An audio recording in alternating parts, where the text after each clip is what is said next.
यदि एक व्यक्ति की लाइफ में उसे कोई भी करेक्ट करने वाला नहीं है, उसकी लाइफ में करेक्शन नहीं है,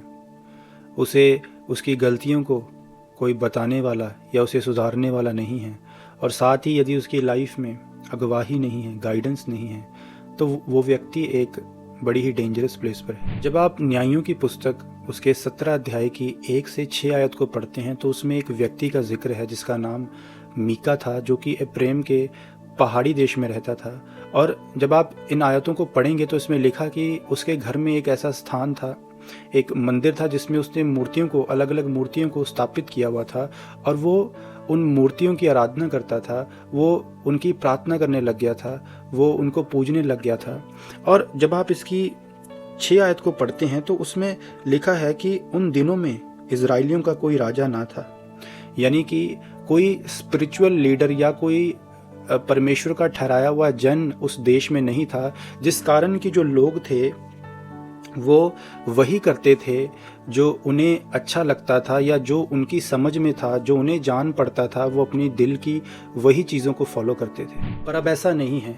और इसलिए हम परमेश्वर का थैंक्स करते हैं, क्योंकि प्रभु यीशु मसीह की संतान होने के कारण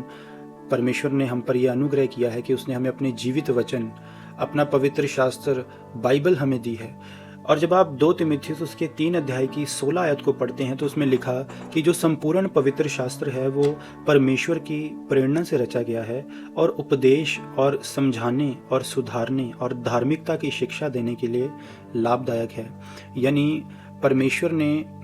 अब हमें अपना पवित्र शास्त्र, अपने जीवित वचन दिए हैं, बाइबल दी है, जो कि हमें एक सही जीवन जीना सिखाती है, जो कि हमें एक बेहतर व्यक्ति बनने में हमारी मदद करती है, हमारी गलतियों को हम पर जाहिर करती है, हमसे बात करती है और हमें ये बताती है कि किस प्रकार हम एक ऐसा जीवन जी सकते हैं जो कि परमेश्वर को, प्रभु यीशु मसीह को मन भावना है और जैसा परमेश्वर हमसे चाहते भी हैं। हालेलुया। इसीलिए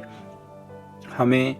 परमेश्वर के वचनों को पढ़ना बहुत ज़रूरी है, हमें बाइबल का ज्ञान होना बहुत ज़रूरी है और आपको रोज़ वचनों को पढ़ना चाहिए। चाहे आपको वो वचन उस समय समझ ना आए जो आप पढ़ रहे हैं, पर यदि आप परमेश्वर से प्रार्थना करेंगे तो परमेश्वर अपने उन वचनों को आप पर अपने पवित्र आत्मा के द्वारा जाहिर करेगा, अपने दासों के द्वारा आप पर जाहिर करेगा। परमेश्वर अपने वचनों के द्वारा भी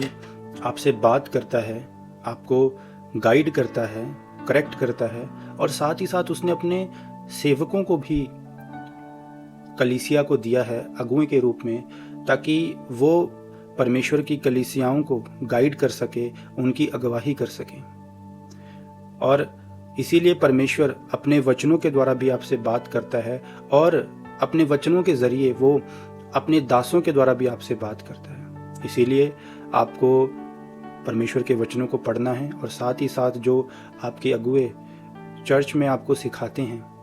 आपको